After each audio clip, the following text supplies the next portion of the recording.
This presentation is brought to you by Smoooth Productions.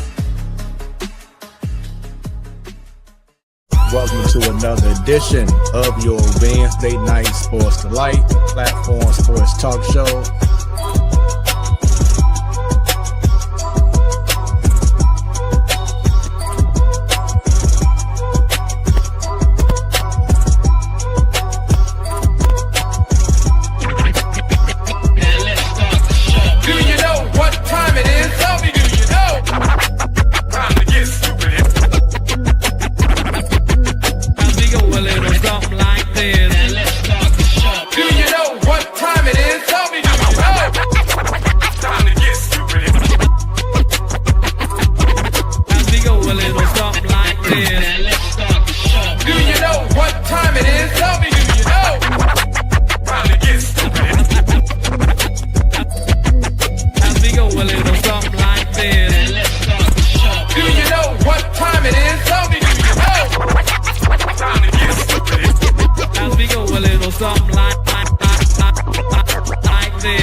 What is going on, party people? It is your boy Smooth. That is Smooth with 3 O's. It's another edition of your Wednesday Night Sports Delight, the platform sports talk show. It's the main show 2026 edition.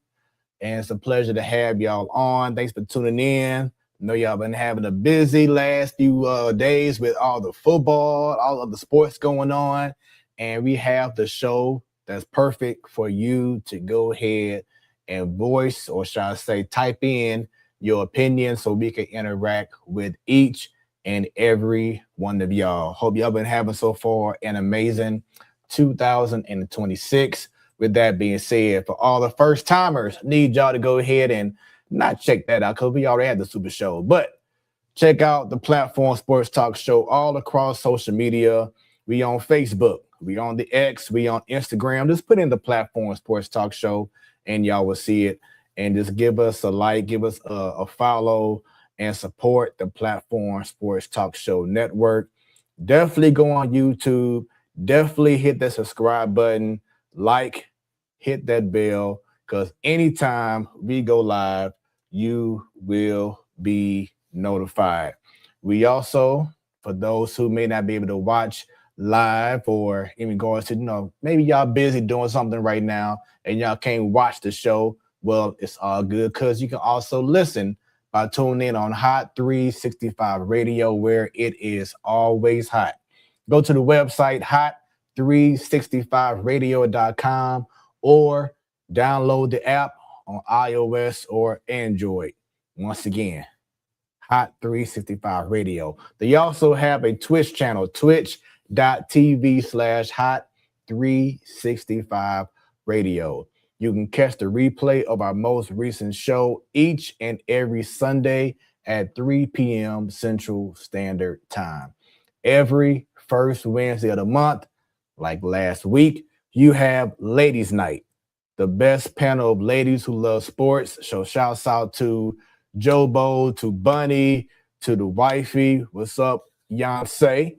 To Annie, who came back for the first time in a minute because she's doing her thing in Jacksonville, Florida as a teacher, and she came back and let everyone know why she is who she is. And also to Faith, who does an amazing job and just adds a new element and a fresh perspective to the ladies' night panel. So shouts out to the ladies for holding that down every first Wednesday of the month. Then every last Wednesday of the month, you have the Man Cave, where anything can go down. Shouts out to Stan, Sadal, T-Bone, Rio, and the Blackest Man on everything, Craig Black. So the fellas be holding that down. Then in between, you have what you're watching right now, what you're tuned into, the main show, with yours truly hosting. And I have an amazing panel that's ready to hold things down with me. Up first, she's representing from the Boondocks, Jobo. I know it's hard for you because you had some news that you didn't want to see, you was fearing, and you're here to now go ahead and prove everyone that you're still alive for the moment. Jobo, how you holding up? How you, oh, she says, wait a minute, she ain't ready. Hold on. Uh-oh. So matter of fact, I'll wait. She got to do something. Maybe she got to get herself together even more. So we're going to start in the kitchen right now. She's a woman of many talents, can host a show, speak her opinion while standing on business as a mother in the household. She's the host of Ladies Night. Bunny, how you doing? Almost on mute, but I got it. Said not this time. You can't get me. No, no, no. What up? What up? Happy hump day. Happy hump day. Shouts out to our favorite fan, Miss Dub. Hey, Miss Dub. We know Craig Black love him some Miss Dub. Miss Dub. He sure does. Hope you're having an amazing 2026, Miss Dub. And she says hello to you as well, Bunny. And let me see. Okay, Jobo's ready now. Jobo, how you doing? Come on through. Ooh, the mouse died at the last second, so I'm good. I'm good. the mouse was panicking after I was bringing you on. I know that you're not in the best of spirits in regards to what's going on around the NL Central. Okay, let me tell you. All right, so we're down here watching the Packers and the Bears with our neighbors. I'm just sitting there, looking at my phone, looking at the live bets that are going on. I was Dub. And I see the passing bomb come through. And I'm just like, you've got to be. I'm not going to cuss, but you guys know. Oh, go ahead. Go ahead. Let it out. Okay. I was like, I'm going to fucking kill myself. Brett was like, what happened? I'm like, I'm going to kill myself. And then I sent it because I have a little group chat with him and my cousin. We just send like trades and talk baseball in there. And I sent it to him, and I waited for him to open it because he was on the other side of the room. And I was just looking at him, and he was like, "Oh my god!" And I was just cussing up a wall. That oh my god! I was like, I'm not even happy anymore. I was having a good day. I won a lot of bets, and I'm not even happy anymore because Alex Bregman is a Chicago Cub, and get it off the screen. I don't even want to look at it. And oh my gosh, close your eyes. and I remember on like 2 months ago when my mom chimed in on the call on the show, and I was like, if Alex Bregman's out of the Cubs, I'm gonna kill myself. So I'm just trying to find a lady for Brendan right now, and then I'm gonna send it off because he needs a companion to help him with these 2 nut jobs at the house. But I am so to offset your feelings, even though they got Bregman. The pitching, have they stepped up? Yeah, they got Edward Cabrera. Yeah, that's okay. So he's gonna be the ace of the pitching staff for the Cubs. So they definitely gonna run away with the division, or we gotta wait to talk about that. Yeah. We'll do our preview. We'll do our preview before the season starts, like we always do. More stuff could still happen. Right. Looking at their offense is definitely the best in the division. I mean, if you looked at their offense last year, even after Tucker got hurt, I think they were one of the better power hitting lineups in all of baseball, not just the NL Central. And that PCA, is he going to do what he did last year? I don't know. 2020 type of players. You had Michael Bush. Is he going to do what he did last year? And I hate the Cubs, and I don't want them to, but they're both on my fantasy team, so maybe I need them to do that. But and then they got Seiya Suzuki, they got Nico Horner, Dansby Swanson, and now you throw Alex Bregman in there with Ian Happ as well. He's a winner, he's a leader, and all you heard about when he was with the Red Sox was how much of a clubhouse guy he was. So it stings, it burns. I don't like it at all. And he even changed his number to number 3, and I don't like that either. So it's just it's all icky, and I hate it. I absolutely hate it. Yeah, I don't like it at all. And like, it's not bad enough that Kyle Tucker was there for a year, and now, if Kyle Tucker goes to the Yankees, guys, I don't know what's gonna happen. I don't know what's gonna happen. I don't think that's gonna happen. I don't think that one's gonna happen. I think he'll probably be a Blue Jay, or Dodger. Blue Jay or Dodger. But the Mets also put an offer in too. Man, listen, the Mets. Look what they did 2 years ago. That's one thing y'all should be blessed. Y'all not Mets fans. Oh, I thank God for that every single day. All them open checks they were writing, and they still suck. At least we were being cheap. They blew up the bank and still had no return on their investment. Yeah, I thank God that I'm not a Mets fan. Every day I wake up, because when's the last time they're relevant? I mean, they were in the World Series in 2015, but Royals took care of that. The Mets, I don't see him going, because Kyle Tucker's kind of just like that's why I don't really worry about him going to the Yankees. And again, he could go to New York, but he just doesn't seem like a New York type of guy to me. I think he would fit in really well with the Dodgers, because he's not the only name in the lineup. He's got 3 to 4 other guys that people are going to look at before him. And then with the Blue Jays, I mean, yeah, they don't have Bo Bichette anymore, but they still got a lot of young talent, and they got this guy named Vladimir Guerrero Jr. He's all right. He's all right. Yeah, he's okay. Who's got the spotlight in Canada, really. It's Maple Leafs, and then it's Vlad. So those are my 2 teams that I think he'll go to. I don't know, maybe the Red Sox try to pivot after losing Bregman. They did do that a little bit today on the pitching side of things, which we can get into later. But yeah, I don't know. I'm intrigued by Tucker, and I'm sad by Breggy. It's gonna be rough. It's gonna be a rough 5 years. I'll say that. And I hope to the Lord, in 3 to 4 years, we're at least competing and beating him, because as much as I love you, Breggy, if you're wearing the Cubby blue, I can't. Nope. It's gonna be an interesting 5 years. You said number 3. What's the difference of him changing to number 3? Sorry, going back to Berkey. Well, he's always been number 2, and he was number 2 because Dansby Swanson got drafted before him at 1, and then he took number 2 just to kind of motivate himself, make a point that he's good. And now they're on the same team. But no, I thought for sure he was going to get number 2 still, because Nico Horner could possibly be traded, and he wears number 2. So I mean, I guess that could still happen. But I think kind of like Goldie. Remember when Goldie came over and he took a different number at first? Yeah. And then 48, I think, and then changed it to 46. So I guess that could happen. I would hate to be a fan that buys the number 3 jersey and then he does change it to 2. But it just doesn't look right.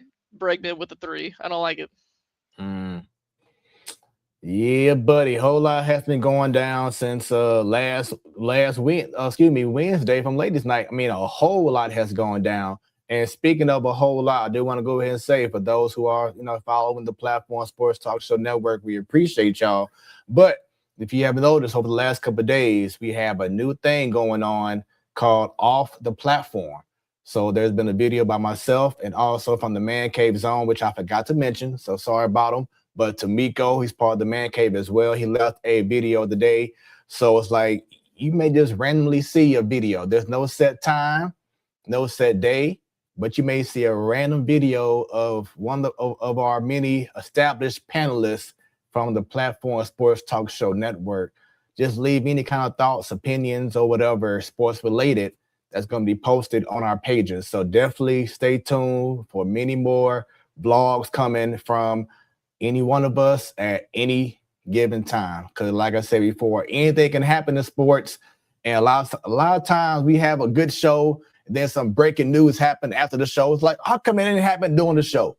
Well, that's what Off the Platform is all about, is that now we can express right at the heat of the moment how we feel about certain things going on, and we'll have it posted on our page. So that's what Off the Platform is all about. So stay tuned for that. As I went on, I want to make sure I get that out the way right now. But let's go ahead and get more into our segments, because we have once again a jam-packed show. You now have my attention. What sports story or stories has your attention? Bunny, you up. All right, y'all. Like you stated, Smooth, it is a lot going on from last Wednesday to today. Even some breaking news today. Let me just give y'all two quick hitters. If we gonna talk about it later, just cut me off. One of them, WNBA. The ladies did not get that extension on the contract. They did not come to an agreement. It's stand still now. You can't do no free agency moves. We still don't have any draft. It's just nothing moving until they get this figured out. And the ladies, specifically the president, how do you pronounce her name? Kathy Engelbert. Engelbert. No, I was thinking maybe it's the vice president. Good.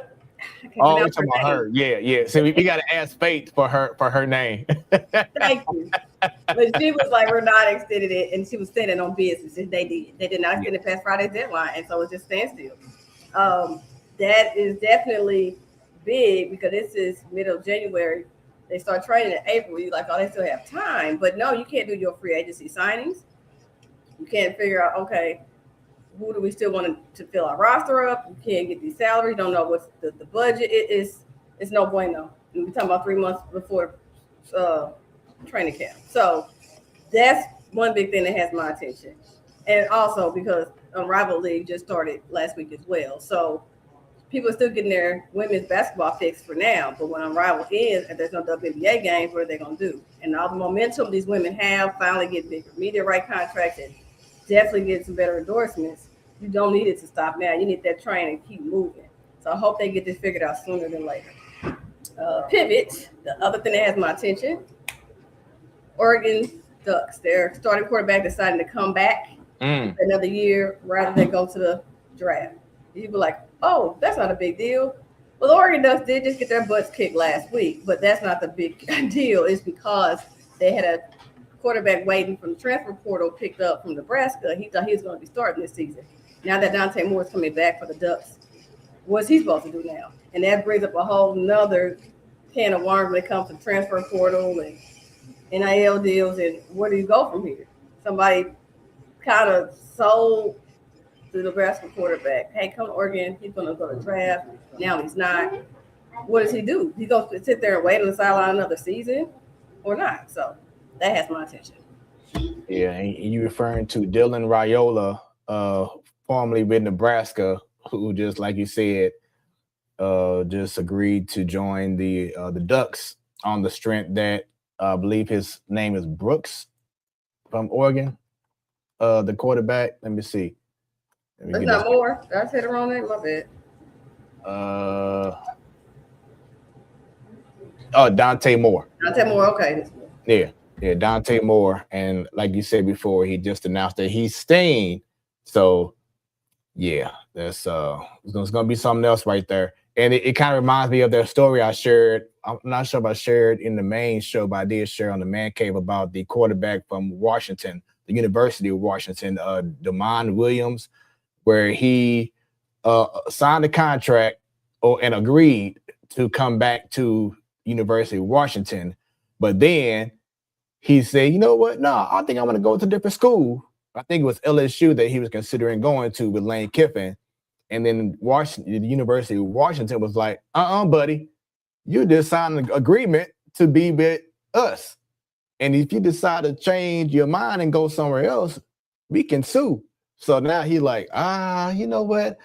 Wasn't nothing wrong with Washington anyway. Let me go ahead and sign on. Let me go ahead and renege. And that's what he did. So this game, Jobo, with this transfer portal and NIL, man, it strictly is a business, man. It's just like free agency now. It is really a business. And I was telling someone a while back, like now you're seeing these teams. It's not saying I'm coming back. You know, it's more of a X is re-signing with Mizzou. Like that's what the period is now. They're re-signing with said college. Yeah, and I seen I'm blanking right now. Who's our big running back with Mizzou? Ahmad Hardy. Okay. I remember like whenever he put out there, he's like, I'm signing back or whatever, and I saw like a bunch of people like, it's crazy. This is what college sports, has come to now. It's like we got them saying they're signing. I don't know. It is. I talked about it on Ladies' Night last week about how it rubs me the wrong way about how all of it goes, but I mean, whatever. It's like you said, it's a business, and that's just how it is now. Got a comment from someone that I believe Bunny knows very well. Stanley Goodwin says one, which is her brother, says one, there needs to be better guardrails for NILs, transfer portals for coaches and players. Definitely agree. It needs to be more sanctioned because it's just too loosey goosey. Like I was watching the game the other day, Mizzou versus Ole Miss, and a player from Ole Miss, he went to 4 different schools in 4 years. Like, that's ridiculous. So each year, he went to a different school. He was at Kansas. He was at Wisconsin. He was at, let me just say, I'm going to guess St. John. And then he's at Ole Miss the last 4 years. Like, that's ridiculous.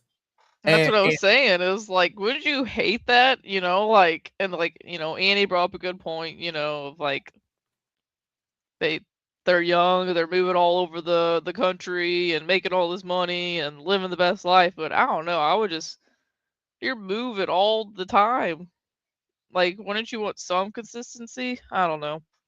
Yeah, and that's why, like, you was maybe a year or two or so ago, and I always felt like for this whole transfer portal thing or whatever, as soon as someone agrees to attend a college, I feel that they should be at that school, committed at that school at least 2 years. And then, okay, whatever it is, whatever. Because, you still want to get that, you want to have that team chemistry building. You know what I'm saying? I feel like either you have the opportunity to skip the draft, skip college and go right to the league, or if you don't, you have to be at school at least 2 years and then go from there. And not just every year you're just skipping. Because there was a time frame or a point in the past, Bunny, in which in college, if you transferred from one school, you had to sit out a whole year or whatever, and then you had to play that following season. But now I can play for Mizzou one semester, and then the very next year or semester, I'm playing at SLU. That's crazy.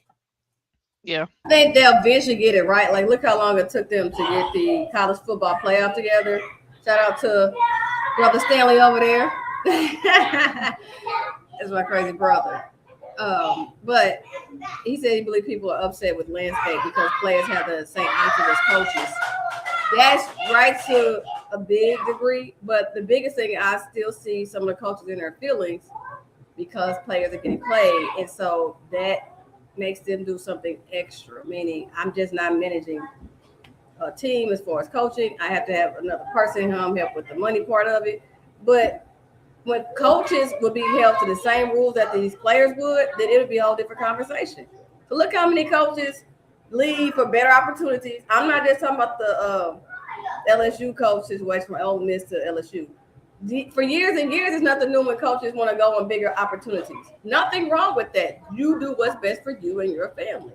So if the player's like, hey, I was here, they meshed well with the coach, I want to get more money, do what's best for you. There's nothing wrong with that. I think you just got to put a little bit more parameters on timeline. Like they just changed today that you only have 15 days for your transfer portal window now for basketball, hockey, and I want to say track and field.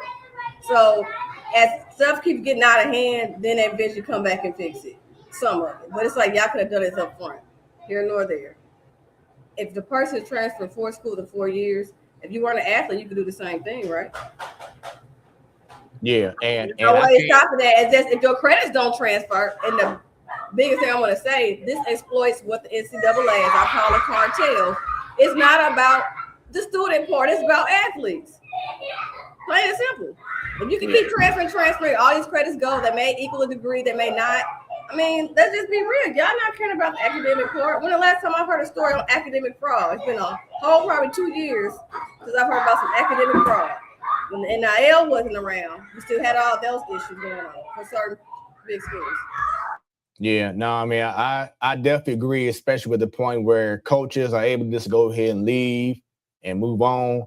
Athletes should have the opportunity to do the same thing, and you can't get mad. You know what I'm saying?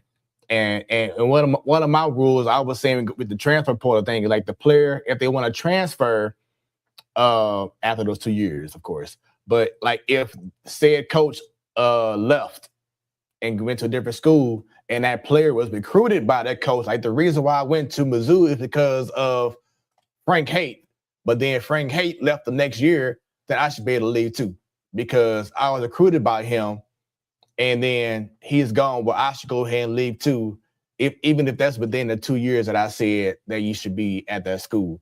That's the only time I feel like the transfer portal needs to be, changed. Stanley says another theory I have is that some players don't care about development. That's so true because they know they have a short shelf life and they are comfortable with that. By 25 years old, they can be multi-millionaires and can be set for life with less damage on the body. But also, and I've been saying this too, Joe, is that a lot of these players are just doing these things. And look at Clark. Dun, dun, dun, dun, dun, dun, dun, dun, dun, dun. Look at Clark. Hey, what's up, buddy? Look up. Look up. What's up, buddy? But now, like I was saying, a lot of these players are leaving these schools because they're just not happy. They thought they were going to get X amount of playing time. They thought it was going to be easy. And when things don't go their way, oh, I want to leave. They're not going to say that, but that's majority of the reason why they're leaving. Is because they don't get their way because of this spoiled mentality and they want to use a transfer portal. Like there's no way you go to 4 different schools. Obviously, that's a you problem. It's not the team's problem that you've been playing for. It's a you problem. And they're using transfer portal as a reason to go ahead and make moves. And that's the issue that I have with the transfer portal. But on the other end, it does help out when you're trying to get a certain player or, type player, and maybe didn't have them the 1 year. Next year, you can get them. So it helps. So it's a gift and a curse, but definitely going to have some kind of sanctions going on down the line because it's already a mess, and it's going to continue to get messier and messier unless something is done about it. So a whole lot with the transfer portal. Joe Bo, I know you got Clark right now on you, but what has your attention outside of you being disappointed with Breggy? So the Breggy stuff, that's part of it. But just last week I was talking about how I need the free agency to pick up, and it's slowly getting there. You can take them. It's slowly getting there, and you had Ranger Suarez today sign a 5-year deal with the Boston Red Sox. So that's their pivot a little bit from the Bregman side of things. Ryan Weathers was traded from the Marlins to the Yankees, so they get some additional pitching. And then you have the local one, Nolan Arenado, waived his no trade clause to be traded to the Arizona Diamondbacks. So, it happened. We didn't know if it was ever going to happen, but it happened. It's funny because there's some people that are upset with the way things are going, but I think you're kind of fooling yourself if you didn't think My God.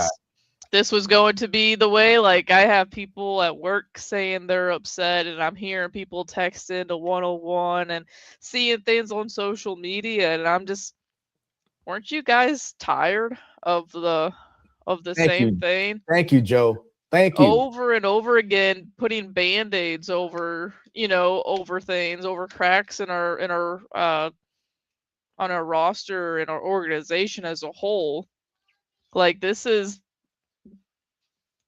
fun. This is exciting. Like in 2 to 3 years, our payroll's gonna be so small with just these guys that we have on the team now, to where hopefully in 3 years or so we can see ourselves to start to compete, and then maybe go out and use that money you saved. You say hi?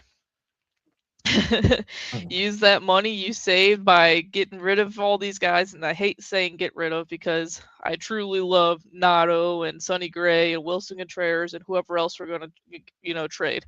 Love the guys. But it needed to happen. And so maybe in 3 to 4 years, some of these kids that we have now and the kids that you got in these trades lead to something promising, and you go out and you spend the money to get, a superstar or 2 guys. You know what I'm saying? Like, if they do it the right way, then this, which they're starting out to do it the right way, I think, at least. I wish Cardinals fans would just take the red glasses off and just understand. Do you want to be miserable watching a team you paid a lot of money on lose and barely win 75 games, or do you want to watch some kids that are going to come up and possibly be the new faces of our franchise and our city, and it's not, and like, we know we're not going to win 80 plus games, but you know what you're getting. I don't know what my child's doing right now. What are you doing? You put on a whole show. Oh my Lord. I'm over here. I have not seen that much energy from her ever. I'm over here have serious baseball talk and you're acting a fool. She's like, I hear it all the time, Mom. I don't care. That is hilarious. She putting on a show right now. I love it. But now, just to add on to what you were saying, because that was what has my attention, is that I am excited. If y'all didn't tell from those, in the sports talk show group chat, I was elated. I feel like it was a whole World Series victory that happened in St. Louis, because and this is, I want to preface by saying this, that it's not of a disrespect to Nolan Arenado, like he was a terrible player. It's just that it was about damn time. And because we knew that he was a shell of himself when he first arrived, and it just was not getting better. And he was holding up space. He was holding up opportunities for other players. It was a domino effect that was going on last year. Even though the team tried to trade him last year, Joe, and he denied it, going to Houston, which he should have went on and took it. Looking back at it, if he's him, I'm sure he probably I should have went on and joined the Astros. But anyway, it was this time. And I'm saying, once again, no disrespect, no ill will towards him. I hope that he has an amazing time in Arizona, where I said in the chat that the jet stream is going to be amazing. He can probably get maybe 25 home runs, playing in that park, or maybe even more, because you're going to be playing at Coors Field more. You know what I'm saying? So you might get 30. And my whole thing is, like you said about the whole people getting mad. If he gets 30 home runs and bats 300 or whatever, good for you. Bottom line, good for you, because guess what? He wasn't going to do that if he was still a Cardinal. That's the whole thing. He was not going to be as successful if he was still in St. Louis. So going to Arizona, going back to the NL West, that was the best thing for him. Yes, we had to give out $31 million. So I know it ain't my money, but hey, it is what it is, because we had to let that go. And to the people, the best fans in baseball, the people who like, oh, why do you do this? To all due respect, what the hell is wrong with y'all? Because like you said, Joe, y'all been asking for a fresh start. A change. Y'all was mad about what Mo was doing to the team. And it's funny because Randy Kirker said something earlier or yesterday on STL Sports Central. He said the moves that Chaim Bloom has made already has made Mo look stupid and foolish. Because look at all the moves that he's been doing. He getting rid of this player, getting rid of that player, bringing in so many pitchers, bringing in so many certain guys in which they could eventually either be great additions for the team in the long haul, or if the team actually starts playing better than what people expected, they could be trade bait for better players down the line. So Hein Bloom is doing everything right. I have not complained about one thing because, like you said before, the payroll is going to be very respectable. Bernie Miklasz said today that last year you had a couple of players in which the payroll for just between those 2 or 3 guys were like 110 million. Right now, you're only at 32 million. Yeah, and I think I wish I saved it. But I think it's like, yeah, you're eating up like 59 million between those three. But by the end of covering that, you're saving like 52 million or something, like, you know what I'm saying? So I think it's great. And then, and like what we were saying about signing some guys on, like Dustin May, if he comes in and he has a good, respectable season, guess what? You're getting traded for some prospects at the deadline. And same thing with Ryan Stanek. He's got a seen him in Houston. He's got a very, very nasty fastball. He had a little bit of command issues last year, but I think, he's a local guy as well. So I mean, I think that's someone who's going to be good in the bullpen. It's another like Maton and Kittredge that we signed, the last couple of years, and those both turned out great. So, have him have a great season as well, and trade him at the off season. That's a smart thing to do right now. It's I just don't understand why fans are just like, they were content in us being mid. Like, like, I don't want to That be makes mid sense. anymore. No, It no. sucks because this could have been done 2 years ago, possibly. Like, it's probably 2 years too late, or obviously we all agreed that 2022 was only fun because of Albert and the farewell tour and whatnot, Chase the 700. But if that didn't happen, I say it should have happened 5 years ago. It's been a long time coming, and I'm excited. I know me and you are excited. We need the rest of the crew to get on board, but I'm excited. And Especially see, Stanton, man, because dude, you blowing. I'm like, who are you? Like, why are yeah, you down on this team? And you knew, because, like, how many times have you said it? Have I said it that a rebuild was needed? This part was needed so we can get back to where we used to be. And that's what Hein Bloom is doing. Yep. That is exactly what he is doing. So why are baseball fans getting mad? These people, y'all asked for this. Y'all wanted this. Y'all wanted to feel like, you know what, we need something different. And now you're getting it and you still mad? What is, like I said, what the hell's wrong with y'all?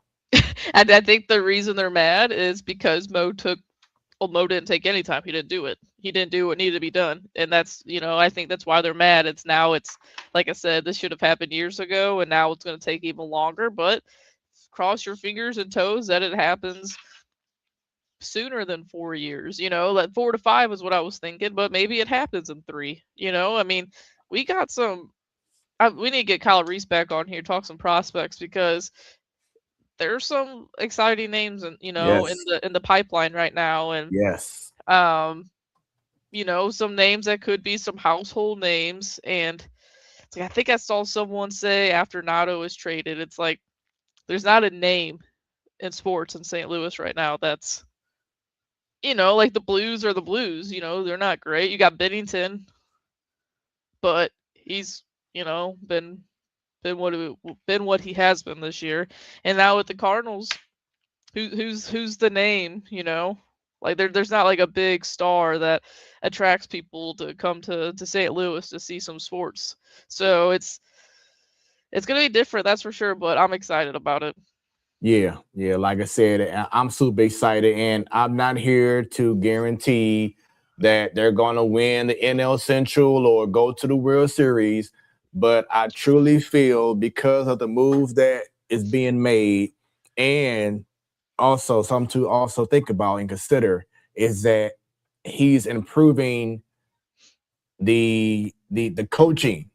He's improving the system all around, where now we should be able to get the best out of the Jordan Walkers. Maybe Ivan Herrera may be a good catcher. If he's not, it's totally fine, because he's still a great hitter. Maybe Nolan Gorman can get the right coaching. It's very possible that a lot of these guys on our team may have been cheated because they have not been given the proper assistance to be better Major League Baseball players. And that's what Hein Bloom is targeting. That's what he wants to do. Maybe now, because this is gone, that is gone, this has changed, that now you're going to bring in the right things to make players better. And I said this on off the platform, but I was constantly saying in the NFL before the season started, I said the Chicago Bears are going to win the NFC North. No one else said that. And I said the reason why is because they brought in Ben Johnson, formerly with the Detroit Lions. And remember how I said, Joe Bo, oh, watch the Lions be good. And then they had that great run. And then he went to Chicago to be the head coach. And it made Caleb Williams a better quarterback. Ain't no one saying anything about him now. They like, oh, shoot, he the man. That's what happens when you bring in the right personalities, the right coaching, the right structure. People was talking about Aaron Rodgers and he need to go ahead and retire. He looks terrible. Look what he did with the Jets. He was not in the best situation with the Jets. Now, he may retire still after this year because he is old, you know what I'm saying? But you saw what he did when he was in a great structure and great coaching system in Pittsburgh. You know what I'm saying? That matters. Being around being around a great structure is going to better assist these players. And now Hein Bloom is slowly doing that. So I'm excited about the season. It's very possible that I may come back to opening day now. I took off last year. I didn't want to go last year. The vibe just didn't feel right. I might have to come back to opening day and start a whole new streak this year, Joe. It's weird though. I was thinking about this, like now that Nato's gone and there's a possibility that Donnie gets traded as well. It's like, it's going to be weird seeing these guys stroll in on the trucks. Like, it's not like, used to be so excited to see these big names going around the warning track in the trucks and whatnot, getting a big applause. But who gets the biggest applause? It's going to be Wynn, Burley. And that's it, like those are the guys right there, Wood and Burley, and hopefully Herrera. And that's my pick. He's I don't want him to have any catching experience anymore. Just he's your DH. He's your DH, and that's it. Yes. If you have to have him play first to get Burley off his feet for a game, and have Burley DH. But I think he's just a DH. When he's healthy, he rakes, and that's what we need. I've been saying that for the longest. People were saying, oh, well, it's going to diminish his value if he's not, a catcher or outfitter, if he's just a DH. No, if you can hit, the money is going to follow you. You know what I'm saying? Look, Kyle Schwarber, he hits bombs, but he strikes out a lot, and that's it. Exactly. And now he just signed, a $200 million deal with the Phillies for 6 years? I mean, come on. If you can hit, you're good. You know what I'm saying? David Ortiz, look at his career. He played first base for a minute, but when he got to Boston, he was strictly a DH. Then he had to play first base before they had the the DH in the NL, playing the NL cities. But as long as you can hit, money is going to be there. The opportunity is going to be there. So Herrera, I know that you want to be a catcher, bro. I understand your pride may be shot. But dude, just hit. You're going to be in the lineup every day, and you should be healthier because you don't have to worry about being a catcher. Look at how consistent Contreras was playing last year at first base and not being a catcher. You know what I'm saying? What? I think a lot of it has to do with, like, once the Contreras stuff happened, like whoever started it, Flaherty, Miles, whoever. I feel like some of that was coming across again with the Herrera stuff. And I blame the front office for that. I blame leadership for that. And, but don't let it get as far as it did with the Contreras stuff. Just make him the DH now and just be on with it. Because I wanted him to have a chance, but just have some. I mean, I'm not happy with our catching. It's going to be Pages. That's who it's going to be. But I mean, I would like for it to be Crooks, but I don't think he's going to come up here and sit on the bench. You know, I don't think they want that. So, I mean, I would love for it to be Crooks, but I don't see that happening. Mm. But we'll see. Maybe that will be different. But I think they're just obsessed with Pedro Pajes right now. Let's see. Let me double check. Make sure Bunny is ready. Give me a thumbs up. Okay, she ready. Bunny, did you have any thoughts in regards to our conversation with the Cardinals? And you're muted. You go on a little hiatus and you come back and you're still muted. And I went on hiatus because I forgot my laptop charger. I had to go on a duck hunt to find the charger for the laptop. Anyway, so regarding the conversation y'all were having with the Cardinals,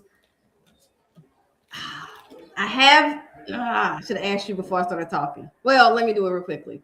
So, do you all think how Chain Bloom is moving? You said you got these upset Cardinal fans. Of course, you can't make everybody happy, but the moves he did. Do you think that Mozeliak would have done that 2 years prior? Like without, No. you know how they kept saying a reset, it ain't a reset, but it was, or retool, whatever. But did he not have the mindset to do what Bloom is doing, blow up the roster and start over? It's a no, but also me and Brendan were talking about this yesterday. Is I think a lot of it had to do with Mo and the DeWitts were just so buddy, like, and they have been buddy for 20 years now. Okay. That this was never going to happen, you know.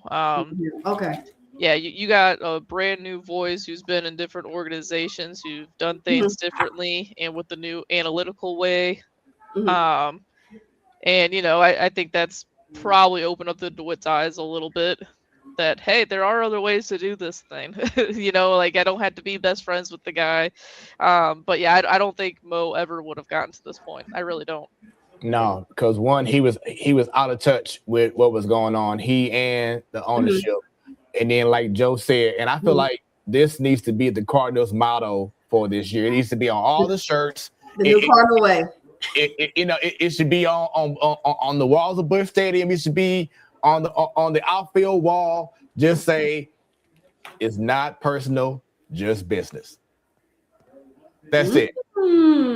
So we're gonna put that with the new Cardinal way is it's not personal, just business. Just business. Because you might teach ours, get it cracking. Let's go. Yeah, like Joe just said, it was too many attachments. It was, oh, you're my best friend. I don't want to let you go. I just feel like you've just been an amazing, integral part to our organization. And I just feel that you just need to go ahead and stay a little bit longer. No, it's a whole new era. It's a whole new day. And if you're not doing what you need to be doing and you're not providing the new Cardinal way, you got to go. You can't play. You know what I'm saying? We can't have these years where, you sign Matt Carpenter for a big whatever contract and he wasn't delivering but he was still playing every day. It's just stuff like that. And who else was that? DeYoung and God knows who else it was that I'm just saying. A grocery list of players that you can go through. I'm just saying it's just too many times that we kept on giving these players the runway when they wasn't deserving of that runway anymore. So we got to stop wasting money and wasting opportunities. Wait, you said wasting money, but the same breath, didn't we say they didn't spend enough money? Maybe no. We said it a lot about the DeWitt. No, they spent money. They didn't spend money wisely. I think that's what Annie was saying last week about the Steelers, that there's a lot of comparison right there between, and I think they've talked about it on 101 this week as bring well. that up too. Yes, the Steelers and the Cardinals and the coach and go ahead. Yeah, it's just it all adds up a lot. Just how both organizations are ran. But also I don't know if you got my second picture I sent, Smooth, but I sent another one in our group me chat. But if you want to bring up the first one I sent you today, this is how I feel about Nolan Arenado. This is Kyle Reese, who's been on the show. Oh yeah, he says, I think that the thing I'll remember the most about the Nolan Arenado era of Cardinals baseball, which is how awesome it felt as a fan when the Cardinals traded for him. That was an awesome night and an awesome moment to be a Cardinals fan. Pat is his Prospects After Dark podcast rocked that night. And I saw that last night, and I was just me and Brenda were just. I agree with it. I remember exactly what I was doing. We were at our last house. The Ken Rosenthal tweet came out, and we were so giddy, so pumped up, so happy, and it's. Like that was, and it's sad that that was the highlight. Obviously, he had a runner-up MVP year, and he's had tons of plays and big moments with us. But like that's what I want to remember about Nolan Arenado as a Cardinal, just how excited everyone was about him coming here. Because yeah, that's another one I sent. Like this is that Twitter page, like MLB photos that appear unfortunate or whatever. But yeah, it's like we had these two guys, and Derek Cole was on 101 today. Like it's just the Cardinals. Just what did he say? The wasted opportunity with both of them here, and you got them, and no, and it's true because you got Goldie, and they should have added to the Goldie. They should have added the Goldie. They mentioned it on ESPN 101. Yeah, they got Nato, and they should have added more after that. What's the thing? Mosaic got the what's the say? All gas, no brakes. He was gassing it up when he got these two, and then put the brakes on. You had to keep adding, so he didn't do that.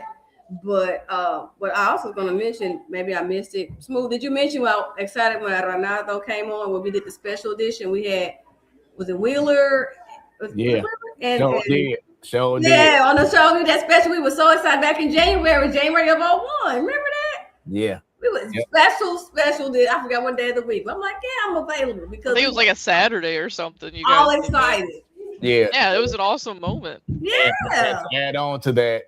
Because I recall I was at Cyberg's, and I believe Joe texted me something about Arenado, and I was like, yes, here we go. So yes, I was excited. I'm like, here we go. This is it. And then like you just saying, Bunny, reached out to Wheeler, and I think it was it Ackerman? Might have been. It was someone else that was on there besides Wheeler, but it was an amazing show that we had, talking about this whole, was it somebody from Camel West or 101? Yeah, that's what I was saying. I want to say it was Ackerman. Ackerman, I think so. Yeah. Yeah, Tom Ackerman. But yeah, I mean, like I said, it was a moment because we all truly thought that, oh yeah, here we go. You know what I'm saying? This is it. You know what I'm saying? We're gonna make the move. So, at the end of the day, we appreciate what they both brought to the Cardinals, and I must stick with this, is that we all expected for them to be the guys, and they truly never were the guys. Even during Goldsmith's MVP year, he really fed off of what Pujols was doing, and he benefited from that. Same thing with Nato that same year. But one thing that's gonna mark their careers with the Cardinals is that they never came through in the postseason, and that stands out. People in St. Louis are going to remember that they never came through in the postseason. So that's going to be the biggest takeaway from both of those players. But once again, Goldie had an MVP season. Nato had multiple Gold Gloves. They really wanted to be Cardinals. So I appreciate that from them, is that they really wanted to be Cardinals and win here. Mm-hmm. Unfortunately, it didn't happen. And once again, the best of luck to both of those. And as you said the other day, Joe, that maybe it's possible that Goldie goes to Arizona. That's what I'm hoping for. I think that'd be so cool. Goldie just have one more year in Arizona, and because he had a little bit of a resurgence last year with the Yankees, which who wouldn't in that ballpark? And you're batting either in front of or behind Aaron Judge, so that helps out a little bit. But I mean, you add Goldie to that. You have Goldie, Ketel Marte, Perdomo, Moreno, Nato, Corbin Carroll. That'd be a nice little lineup right there, and probably one of the better infields in the game. So I think that'd be cool, and I hope it happens. Yeah. So that's all that's going on with You Now Have My Attention. Now it is time for a cool segment. Something I thought about. New year, new wish list. You know what I'm saying? We haven't done it before. First time we're doing this on the platform Sports Talk Show Network. But what are your 3 sports wish lists for 2026? We see Bunny isn't ready. So Jobo, She just dipped. he said, "Oh, Oh man. gotta go." So Jobo, it doesn't matter if it's local or if it's across the board, for all professional league, whatever it is. What are your 3? And it doesn't have to be in any kind of order if you don't want it to be. But what is your 3 sports wish list for 2026? Yeah, my first one I put for the Blues to just sell off and restart the rebuild again because Mm, whatever is going on is not working. Yeah, they had mm. a nice 3-0 win against the Hurricane last night, but you got to think Army's done at the end of this year and Steen's taken over. So it kind of resembles the whole Cardinal situation. Like, wouldn't you just want to have a fresh start? Uh, like I don't know who on this team is. Okay, love you. I don't know who on this team is the future. Really, honestly, like I used to think Thomas, but Thomas hasn't. The he hasn't been who he's supposed to be. One of the top dogs. Him and At all. Kyrou and like what happened to Buchnevich? The guy got a payday and now he sucks. Like I'm sorry, that's just I how got it it. is. I have another question. What happened to Pareko? Pareko, excuse me. He had 0 goals. Yeah, 0 goals. goals. Um, you got Benner, who apparently I don't know how true it is, but apparently he refused a trade to the Oilers earlier this year. So I don't know. You got Snuggerud, who looks very fun and promising, but there's just I don't know what the future is with the Blues, and it's sad that I think there's a better clear future view of the St. Louis Cardinals after all the negativity that's been going on for the last 5+ years. I think there's more of a clear view of what the future is going to look like with them than there is with the St. Louis Blues, and that is saying a lot. I think. I don't know what to think about them anymore. So I would just like for them to trade Falk and trade Shem, see if you can trade Benner and trade one of Thomas, Kyrou, or Buchnevich, and you just gotta try to get some picks. And I would be fine if they just crash and burn and try to get a top 5 draft pick. Like that would be nice. Yeah, Like I don't know what else to do. Really, it's been bad, and yeah, it's depressing to watch and hope and pray that halfway through the year they might get a little fire lit underneath them and go through a run. Like how many times are we gonna do this? yeah, It's annoying as a fan. yeah. The team is too inconsistent. You can't have these 2 games in a row. You looking like, okay, we back. Then you lose the next 3 games. No one shows up. And something that I've been saying a while back, which is so very true, is that your best players need to show up every game. Bottom line, you think about the Conor Davids and Ovechkins and the all the other top stars. You will be surprised if their names are not in the scorebook after a game. That's how great you need to be consistently, is that there should be an expectation that every game, some way, somehow, your best player is making an impact and has some kind of points in the score sheet every game. That's the expectation, and we don't have that. We thought we did, like you said, with Thomas and Kyrou, but we just don't have that, and that needs to change. We're going to continue to have this and that's not going to be a winning formula for the Blues. So as you said, and I'm glad you said it before I did, but yes, a clear shake up, let these guys go and move on forward, and let's try it over again because it's just not looking good. It Yeah, just not. it's been depressing. But you brought up Connor McDavid, and I want to just say he just turned 29 yesterday, and that is just insane because the guy's been in the league for like 11 years. And I wish we had a Connor McDavid. Anyways, Yeah. Blues, shake up, sell, whatever you have to do. That's my first wish list item. Second one is it doesn't have to be any particular time, but at some point I hope we get to see JJ Weatherholt in Busch Stadium. I get a little nervous with how things are lining up, in 2023, I guess, whenever the WBC was last, and Jordan Walker had a really good spring training and caught their eye because he had a lot of playing time due to everyone at the WBC. I'm hoping and praying that it's not going to be like that where JJ Weatherholt has an amazing spring training, bring him up, and then they just don't like what they see, or he's getting base hits on the ground and not in the air. You know what I'm saying? But I want to see JJ Weatherholt up in the big leagues this year. So that's my second one. And then my third one is Team USA wins the WBC. Take Japan out. Okay. Our team is so stacked. I cannot wait. Bryce Harper, Gunnar Henderson, Aaron Judge, Pete Carroll. I'm like, forget Kyle Schwarber, Paul Skees, Tarek Pete Skubal. Carroll.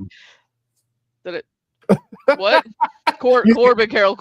Sorry. I was thinking of Pete Crow Armstrong, and then but Corbin Carroll. That's the head coach. Cal Rowley, like I said, Tarek Skubal. They've added more. You also got Joe Ryan, and they also added Griffin Jacks today. There's just so much talent that is going to be on Team USA. It's by far the best Team USA roster that's been constructed ever. So obviously Japan, they're Japan. They got this guy named Shohei Ohtani. They got Yamamoto, Sasaki, so on and so forth. But you know who they had to hit against last time? Miles Michaelis, right. Lance Lynn, Merrill Pelly. Right. We're a little bit better this year. Okay, so I'm excited about that. I cannot wait. And then I just threw a little extra, and there's just, you guys all know, but I want my Astros to make it back into the playoffs this year. That's my last one. But yeah, those are my sports wish list items. All right. And Bunny, she's ready to rock and roll. So Bunny, give us your 3 sports wish lists. And she's muted. Here we go. I'm sorry. There we go. And now we're trying to type something in the chat. Now the background's noisy, y'all. One more time. I said, give us your 3 sports wish list for 2026. Details. Cardinals, City SC Club, and LGB. Let's Go Blues. All 3 organizations need to have a winning season. That's my 3. I can put Mizzou on the side. Put SLU to good March Madness run on the side. Let me just get the major sports that, because we have been horrible last year with St. Louis major sports. So that's my top 3 wish list. All right. So for mine, I'll go ahead and start off with a broader view, kind of like Bunny just did, but it's time to remove this dark cloud in St. Louis sports. We all seen what's been going on with the Cardinals. Hopefully now we're starting to see the sun starting to rise, thanks to Hein Bloom. But Joe just brought up in regards to the Blues and how bad it's looking there. Battlehawks, Anthony Beck, now he's gone to Orlando, which I'm actually kind of glad. He's done great representative of St. Louis. He loved his time here, but it just seemed like when he got to the playoffs, the team just got stuck. And now, for those who don't know, Rams legend, because of the great catch he had in the NFC Championship game back in 1999 against the Tampa Bay Buccaneers, Ricky Pro is the new head coach, bringing new energy, and they're already focusing on trying to bring in winners to this Battlehawks team. Need to get that next level now for the Battlehawks. Get to the championship game. Mizzou football and basketball. You know what I'm saying? Let's get this this whatever we have over us in regards to not being able to get over the hump, always getting the bad luck, always having that buzzer beater happen against us and not for us. Not being able to win that big game that can propel us to go to bigger heights, get to a college football playoff or whatever. It's time, you know what I'm saying, for that dark cloud. CDSC, get back to what y'all did y'all inaugural year. Find it, bring it back. You know what I'm saying? So that dark cloud needs to just leave St. Louis in regards to sports, and let's get back to St. Louis being that sports mecca. Those were great times back then, and it's time for that to come back in 2026. Second, I want to go back to SLU, but get more into it. And I heard today that this actually may be officially in motion, but SLU is having one of their best seasons in God knows how long. They are probably right now maybe the front runners of winning the A10. Playing amazing. Josh Schertz, his second year, he's got the guys he wants. The imprint is there in regards to what he wants for that team. The next thing is, and Bunny, well, she's gone again, but we talked about this a while back last month, and I was saying how SLU wants to play better competition. They want to have a better non-conference schedule, but because they play in the A10, they are not getting their respect from other big-time Power 5 conferences. And so that makes SLU have to be damn near perfect in their division to get considered, to be considered to go to the big dance in March. SLU, in the way that they're going this year, they're making noise. And by next week, they could possibly be a top 25 team. I want to see this team do so amazing that they get eyes from like the Big East Conference, where Georgetown, the Providence, St. John, Villanova's, all these big time schools where we're not just going out to them, but they're coming to St. Louis. We need to get the Big East Conference to say, SLU, we want you. And I said earlier that I've heard some things today. It was in the St. Louis, it was in the STL today, our main paper here in St. Louis, where some politicians are already starting the movement to get SLU to hopefully be accepted into the Big East Conference. So that's going to bring more money to St. Louis, to the program, more notoriety, a better television deal. I believe the Big East, they play their championship games, Joe, in the at the Garden in New York. So stuff like that it will be amazing for St. Louis University. So SLU, continue to get those eyes on you, continue to win and force the hand and have the Big East to say, you know what, welcome to our conference. Because majority of the teams in the Big East don't have football teams either, just like SLU. You know what I'm saying? So it's truly a perfect match. But we need to get to a better conference. So whether it's a non-conference schedule or because we're in the Big East, we're going to automatically get that respect because of where we are. And that's what we need. So that's wish number 2. My final one, and I want to preface this by saying it's not because I'm tired of him or he's playing bad, but I would love for LeBron James to, no matter what happens at the end of this season, to go ahead and retire. Retire when you're at a point where you're still playing amazing, not where you're looking like the past, or not the past, but you're not the same person you used to be, or God forbid he has a terrible injury because he's doing so, his health is fading him and he's looking like a shell of himself. You know what I'm saying? We saw how certain guys in their career, you like, oh, he should have been gone. LeBron is still playing dang near as good as any other player in the league right now. But I don't want to see him go to a point where he's just not himself anymore, and it shows on the court. So if the Lakers win a championship, go deep in the playoffs, whatever it is, of course we want to have that farewell tour and the whole nine, whatever. But not everyone is given that.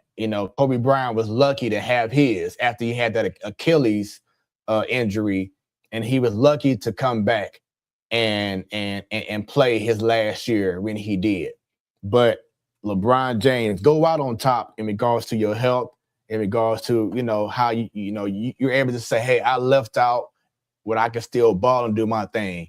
I didn't leave out where I was forced to be out because of injuries and father time. Go ahead and be like, hey, I did my thing for 23 years, did all I can do. I'm done. Bottom line. So that's my sports wish.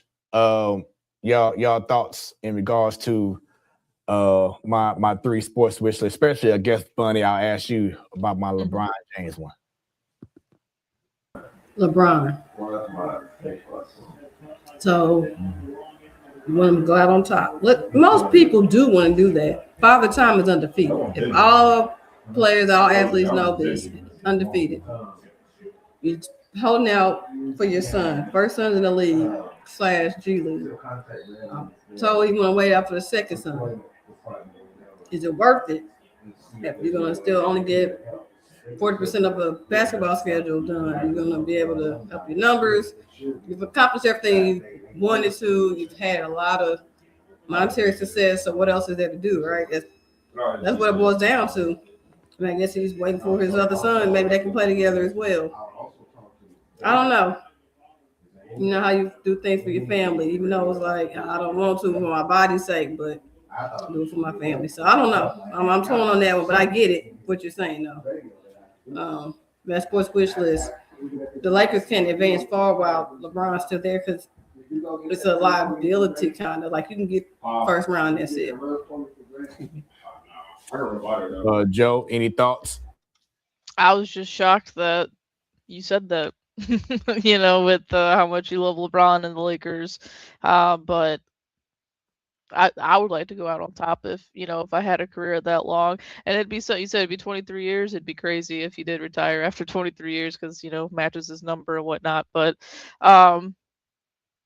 it'd be different, that's for sure. Changing of the guards. Yeah. And I mean, think about like Aaron Donald, you know what I'm saying? He was able to leave when he could still play now if he wanted to, you know what I'm saying? But he left out on his terms. Not, oh man, the injury, I ain't got it no more. No, he left on his terms, you know what I'm saying? So do the same thing, Brian, you know what I'm saying? Be smart about it. Don't be selfish. And I want, like you said, Bunny, I want to wait till Bryce get in the league, and that might be 2 years from now. And what if he first game of the season and he just has a horrific injury where he can't do anything no more because of his old age? You know what I'm saying? You don't want to go out like that. You know what I'm saying? Go out like, hey, I did my duty. I'm still on top. I'm still one of the top prepared athletes or top conditioned athletes or whatever it is at 40-some years old, but I'm leaving on my own terms. So that's the sports wish list. Bunny, I know that you got to go ahead and go. Before we go, who do you have winning the Natty, the national championship between Indiana and the University of Miami? My heart wants to say the U, but my logic wants to say Indiana. So to answer your question, if I was a betting woman, part of Joe Betts, what's the new one? I don't even know. Brennan put it on there. What does it say? Okay, founder of Bets by Joe. If I was a betting woman playing with Bets by Joe, I put it on Indy. They got that natty. They got it. All right. And then in regards to the NFL football, we have not that, my bad. Here we go. So we have San Fran, Seattle, Rams, Bears, Buffalo, Detroit, Buffalo, and Denver, and Texans and Patriots. Who do you have going to the championship games, Bunny? No pressure, but it's on you. Oh, no pressure. Thanks. Yeah, right. Listen, my preseason best is loud and wrong. So at this point, I guess there is no pressure. Definitely, this should be the Bills' time to finally get there again after 30 plus years on the AFC side. But also between Texas and Patriots, I told you the Texas defense has put the league on notice. Bills represent the AFC in the Super Bowl. NFC side, I can't stand them Rams. Oh, I can't stand. I'm so glad that I don't have to deal with them anymore. But in honor of T-Bone's 49ers and his lucky Bill Cosby sweater, I'm going to pick them over the Seahawks. The Bears. I am with the Bears. All right. And can they go all the way, though? No. The 49ers could go back represent the NFC. So if it was the 49ers against the Bills, will the Bills finally get to hold up the Lombardi Trophy? Dum, dum, dum. Stay tuned. Don't say that. Save it for next week. Save it for next week. There we go. With that being said, you have a great rest of your night, Bunny.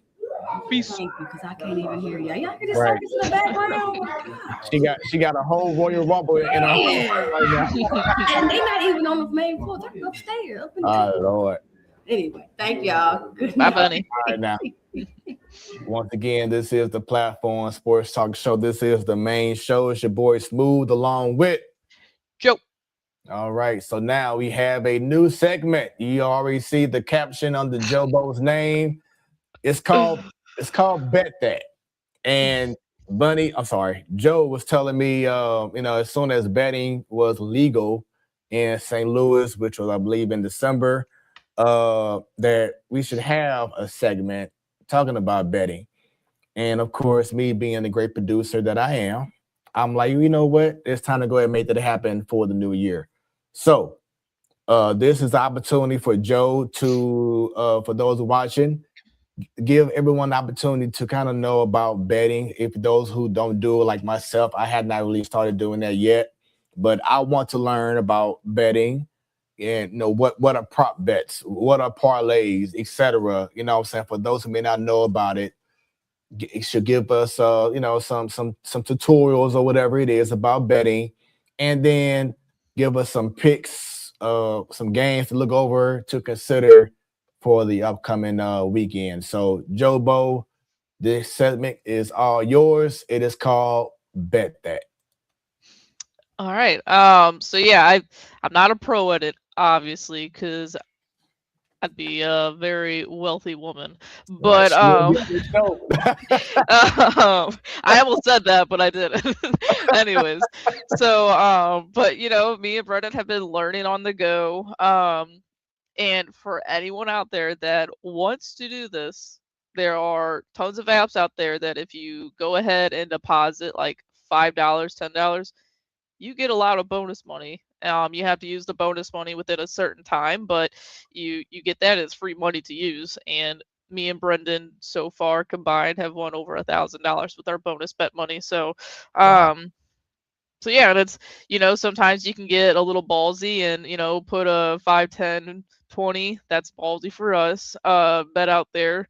But there's some that you could do 50 cents and win a decent amount of money because you're picking all the underdogs or something.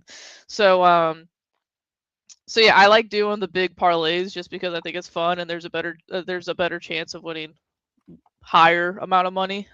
Obviously those ones probably aren't going to hit all the time, but sometimes they do. But yeah, so like I'll go ahead and talk about the ones that I have for this weekend, and I think this weekend I had a look at it before the show, and I think these games could honestly go either way. So real quick, Joe, for those who may not know, can you explain what prop bets are and what parlays are? So the parlays are like if you want to put a bunch together. So like for an example, I got it's not going to win tonight, but I did a 6 leg parlay on NBA games.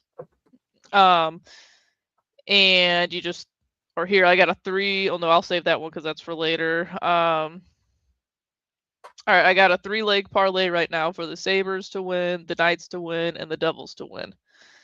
So that's just 3 outcomes on the money line. With the props, it's throwing in different. For an example, on one of my bets later is you can throw in rush like if rushing yards or something like that and mix it in with other bets. So those ones I haven't done as often. I've been sticking to the money line. You could also do like the over or under. So yeah, there's so many different types of bets you could do. Like right now, you can bet on MVPs or World Series winners. If you really wanted to. Um, and so yeah, and then like again, like me and Brendan are still like researching this stuff all the time. So and throw in bet ideas, off each other or asking others, what they think. So yeah, there's just so many different opportunities out there, different options to do. That's what's up. Um, so like I was saying, this weekend the games are, I honestly think they could go either way. Um, I did just throw a dollar bet out there for all the underdogs. And the underdogs would be right now, it could change. It changes daily or even by the minute, honestly. But at the time that I created it, I just did the Bills, Texans, Niners, and Bears. Those are all the underdogs right now. And that was just a dollar bet. And it could win you $55 if it happens.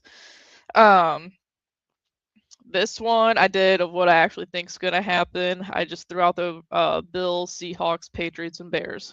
Just, and then that one, it was a smaller bet, but you win a smaller amount. You win $6 for that one. But for my, I did do this one. It almost hit this past weekend, but bet on all the quarterbacks to throw at least 200 yards. And I think it was Rodgers and who else? Rodgers and maybe Lawrence that didn't do it this last time. No, it was Jalen Hurts. Those are the two that didn't hit it for me. So, but I don't know. If you can look back at their past games, going back even to the regular season, a lot of these guys they're bound to do it. The only one that I was kind of iffy about was Matthew Stafford because apparently he doesn't play good in the cold weather. But he's been he's been well over the 200 mark the last handful of games, so I'm putting my trust in him. And then this one I got Josh Allen to score a touchdown himself, Puka to score a touchdown at any time, and then also Woody Marks to have 50 plus rushing yards. So those are my bets going into the weekend. You can also even do bets for who's going to score the first touchdown. Who's going to score the second, the third, the last. So there's so many options out there that you can do. And again, if people want to get into it, there's tons of apps out there that you can do that, again, give you free money to do it. Just don't get addicted because it's not worth trying to lose all your money betting on sports because Man, it's brutal. That word right there, addiction. You know what I'm saying? It's like, you be thinking, it reminds me of the whole pyramid scheme thing we had years ago. It's like, okay, well, I'm doing good here. Let me add 100, you know what I'm saying? And try it again. Oh, wait a minute, I got 1,000. Let me add 1,000. You know what I'm saying? It's like, then all of a sudden it just dies on you. You know what I'm saying? So yeah, it could be an addiction. So definitely choose wisely. But I keep on saying that I do want to at least try. Like I keep on hearing it. Everyone I know be like, yeah, I just won not 10,000, but I just won $1,000 off of paying $2. Like what? Like yeah, I think the most I've won, because there are on apps they have like on DraftKings for an example, you'll have people that work with DraftKings, they'll put theirs out there. So like Gronk sometimes will pop up for his ideas, this and that. And I think it was 2 weeks ago. It was a $5 bet, I believe. It might have been less than that. But it was the last game was I think was it the Denver Broncos? They had like Sunday Night Football or something. It was them or the Patriots. I don't know why I'm blanking, but they The they Patriots. okay, they kept trying to score again towards the end, but they kept like incomplete pass in the end zone like 3 times in a row. And I was looking down and I was like, oh my gosh, please don't score, please don't score. And they didn't score because I hit it. I needed to be under the amount and won $120 off that. So it's like, Mm. I've hit a couple. It's funny. The ones I've hit big on are football and basketball. So I can't wait for baseball because I'm Man, excited that's to gonna see be what theirs crazy. is gonna be like. But yeah, like did not think I'd be winning money on NBA bets, and you gotta like everyone was pretty annoyed last week whenever Saquon didn't have a touchdown, Devontae didn't have a touchdown. It's like, come on. Like you guys should be scoring some touchdowns right now. Like so many people bet on Saquon and he didn't have a great game. So that's why it's literally the luck of the draw. There we go, everyone. So that is bet that maybe down the line, we'll have an opportunity to maybe like have something like a slide that we can show while you're talking, Jobo, so people can like see more of the bets and how it goes and whatever the money line is, just so people can still be able to learn more about it as they go. And we want to just go ahead and add that into the main show for future shows down the line. So once again, that is bet that, and stay tuned for bigger and better from Bet That, our new segment. Now, let's get into the next. Matter of fact, sorry about that, took myself off for a second. So we have coming up on next Monday on ESPN, University of Miami, the U versus Indiana, a matchup that I'm sure not a lot of people thought would go down, especially Indiana. But wow, what a season. The head coach, I believe, is Kirk Signetti, doing an amazing job. Tom Ackerman's alma mater, and I believe Joe Buck went there too. Okay. Yeah, Yeah, it's so Kevin Wheeler versus Tom Ackerman. there you go. Let me see. Hoosiers. Just want to make sure that I have it correct here. Yeah, Kirk Signetti. Just want to make sure I have the right name. But yeah, so Indiana has been steamrolling teams from the Big Ten championship to the first 2 games they played in the playoff. They have shown that they are the real deal. Miami, who came in, I believe, with like 2 or 3 losses in the season, but they just got hot at the right time. It was a great game against Ole Miss. I mean, it was right there. For those who didn't see it, y'all missed out. But it was a great game against Ole Miss. Ole Miss had an opportunity to at least get a touchdown and maybe go into overtime, but they couldn't make it happen. But we're here now. And Miami gets the opportunity, which I don't recall ever happening in college football, like recently, especially with how the system is now. But Miami gets to play a home game for the Natty because the game is at their home stadium in Miami, Hard Rock Stadium. And now, granted, even though it's at their home, it may not exactly feel like a home field advantage because this is not just a regular game where it's it's a regular season game or even a playoff first round game, because like the Super Bowl, Joe, you're going to have a lot of businesses there at the game. You're going to have a lot of millionaires, billionaires. So, and then also the Indiana Hoosiers will have an allotment of fans that can go to the game too because of it being Indiana. So it's very possible that even though it's in Miami, it may not be a true home game in regards to just getting the whole crowd stadium going crazy for you if you're Miami. But with that being said, I'll go ahead and have you first give me your predictions in regards to who you feel will win the Natty coming up on Monday?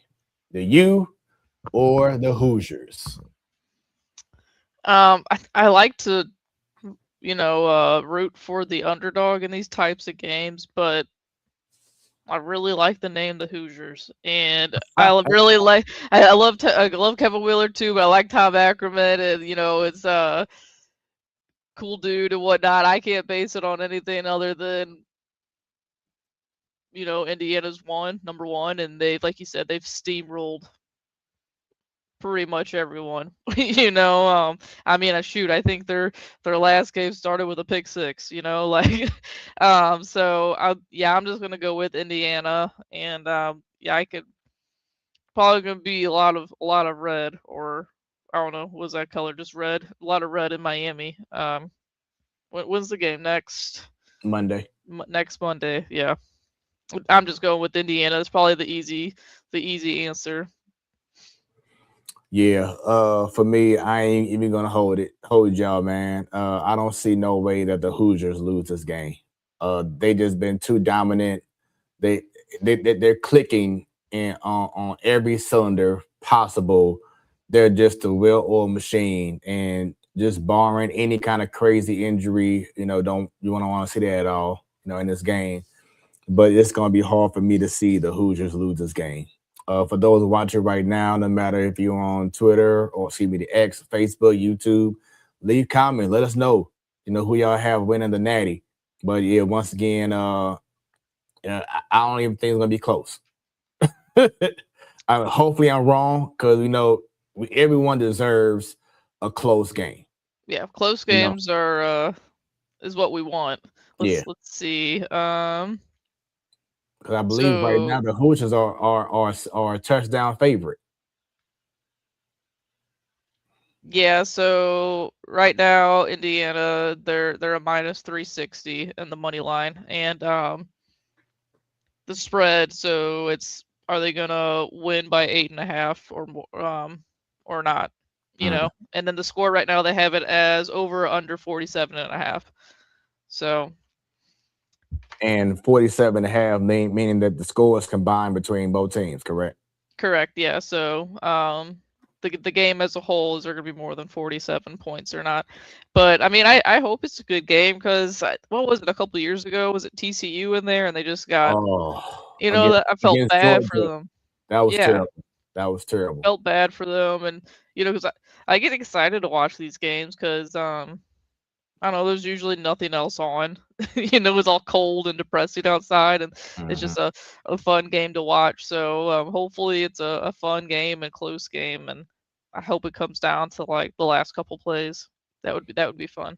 Yeah. So once again, we both have Indiana winning that game.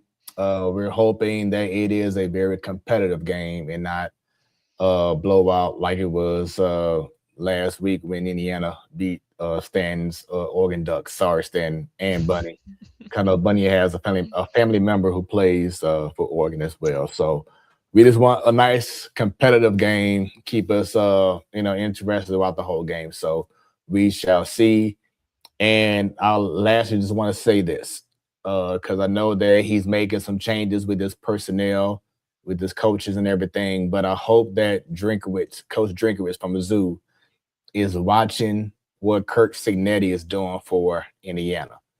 You know what I'm saying? Because 2 years ago, Indiana was a laughingstock. People didn't even know they had a football team. And then last year, they made a run. I believe they went to the they lost in the first round of the college football playoff game last year. And now this year, they have not lost one game all year long.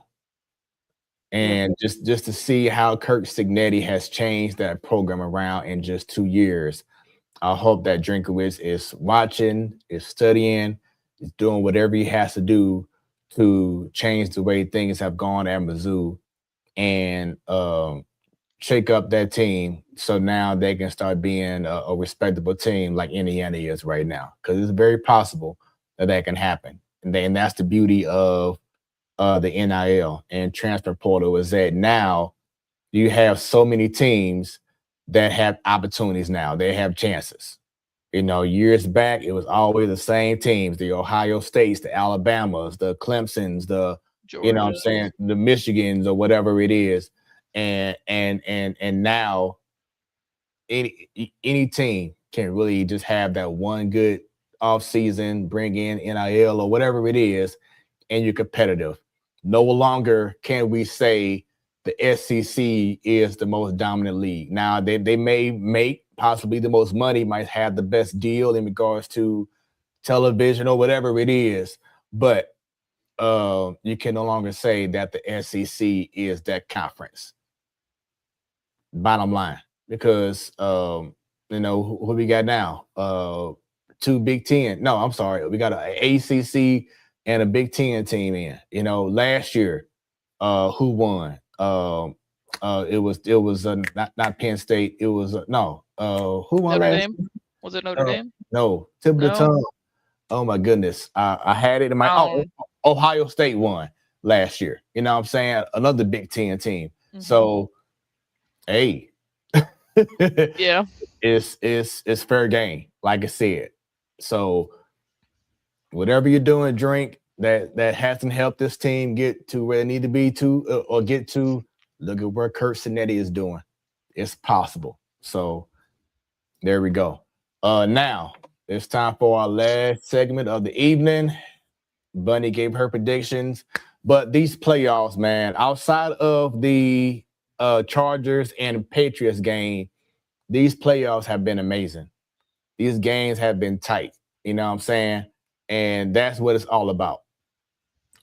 Can't get enough of what we saw in the wild card round. Now, I always feel that the divisional round is the best weekend of football because now you get the big boys who had a week off, a bye week to see the other teams do their thing. But now it's on. You know what I'm saying? Now it's like, okay, who's going to the championship game? Who's ready? And I'm excited about it. Now, granted, for certain teams, there's been some big injuries that's happened. You look at San Fran and George Kittle. He's out for the rest of the season. That sucks. And I know the Buffalo Bills have like a lot of wide receivers that's out for the game coming up against the Broncos. But a lot of other teams, a lot of their main stars looks like they're good to go. Stafford, you brought up earlier about how he plays in the cold. That is my number one concern about Stafford is how he handles himself in the cold because it's going to be brutal in the shot. It's going to be brutal. And also, he has a finger injury and it's on his throwing hand, I believe. So a lot is going against him. But Saturday and Sunday, it's on. It's the divisional round. Let's see who's going to go to the conference championship games. Jobo. Let's start with the AFC. Buffalo Bills versus the Broncos. Josh Allen just won his first playoff game last week when he went to Jacksonville and won. Do you see the Buffalo Bills going to Denver, the number one seed, and winning in Denver? Yeah, I love Josh Allen. This isn't the best team he's had in the last handful of years to get the job done.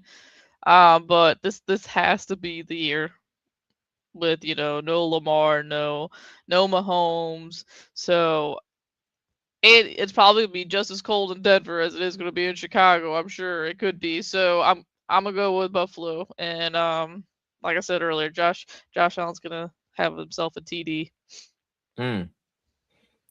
This is tough because my cousin Jesse, he loves the Broncos, and I want to support him, but I just don't know if I can trust Bo Nix in this type of setting against Buffalo Bills and a hungry Josh Allen who has been there in regards to being so close to getting to a Super Bowl, but always being blocked by especially Patrick Mahomes. And now the opportunity is there.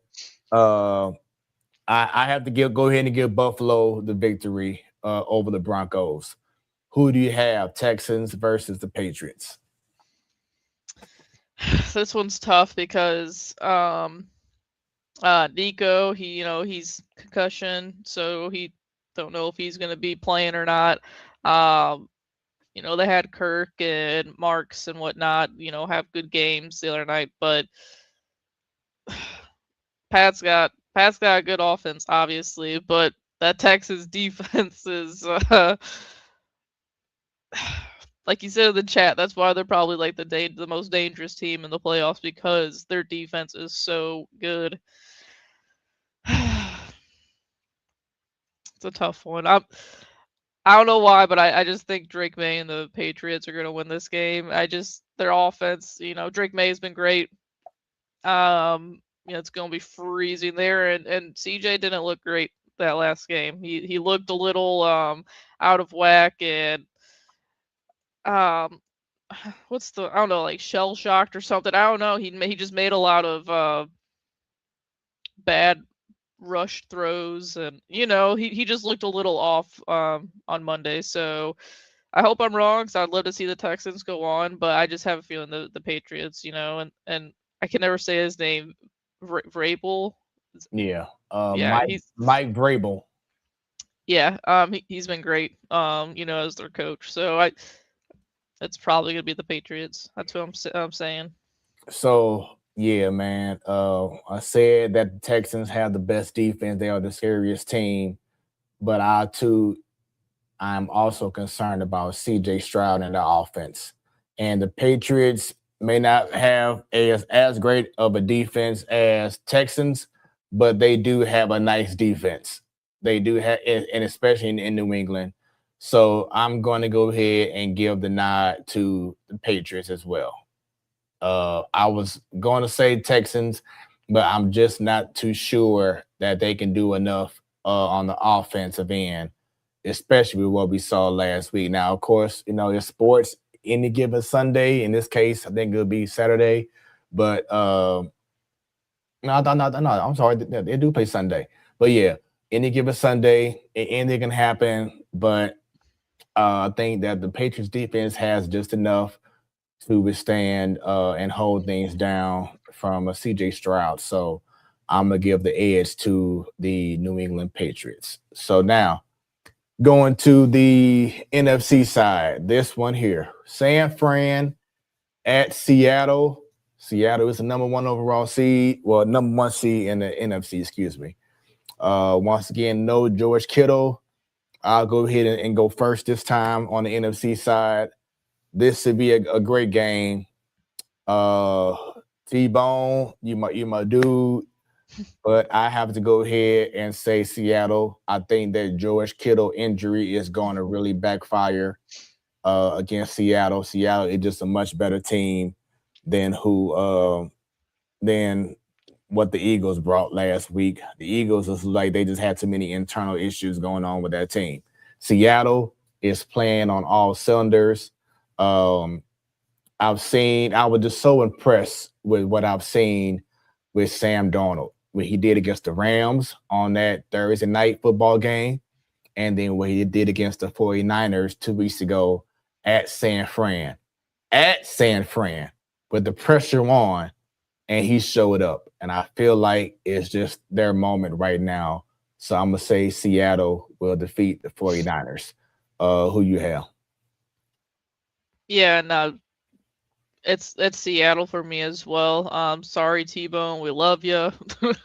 I'll be happy for you if they do, win the game. But I just think, like you said, Sam Darnold's finally, he's making plays, big plays, and big moments. In those two games you mentioned, against the Rams and against the 49ers, he looked cool, calm, collected, and he got the job done. And yeah, the George Kittle injury, it's George Kittle, he's a pretty big reason why they are where they are. They still have Purdy and they still have McCaffrey. McCaffrey, came through last week with 2 TDs, so we'll see. I got Seattle, but it's another one. Like, I just hope it's a fun, close game, and I can see that one being a good close one. So last but definitely not least, and this is my toughest one. I really had to think about this, man, because you have the Rams and the Bears, and I'll say this is that my loyalty used to be strong for the Rams, but it has faded away. I still support them. Anytime they play a game, I'm like, let's go Rams. Uh, but I don't have that loyalty like Stan and Sadal, have. And that's them. They do their thing, no problem. And then the Bears. Once again, I predicted that this team is going to win the NFC North. I believed in Caleb Williams, especially when Ben Johnson took over that team. And the way that Caleb Williams throughout the whole year, when it goes down to the fourth quarter, he has shown that he has that it factor. He knows how to come back. He's probably the best quarterback right now in the game that can throw on the run. Accuracy, determination, and as you brought up earlier, Joe, with bet that I just can't trust Matthew Stafford on the road, and in cold conditions like what we're going to see in Chicago, and with the bum finger. I just have to go with the Bears, man. I just feel like they have everything they need. They have the momentum, and then just playing at that stadium is going to be crazy. And I just don't feel that the Rams are going to do enough, especially Matthew Stafford on the road to win in Chicago. So I'm going to go with the Bears to win the game. Bear down. Yeah, I almost kind of wish I would completely opposite of you, but I'm not going to do that now because that means me picking the Rams. But I'm going with the Bears as well. And I think Puka looked like he got a little hurt last week after he had his second touchdown, but I'm sure he'll be fine.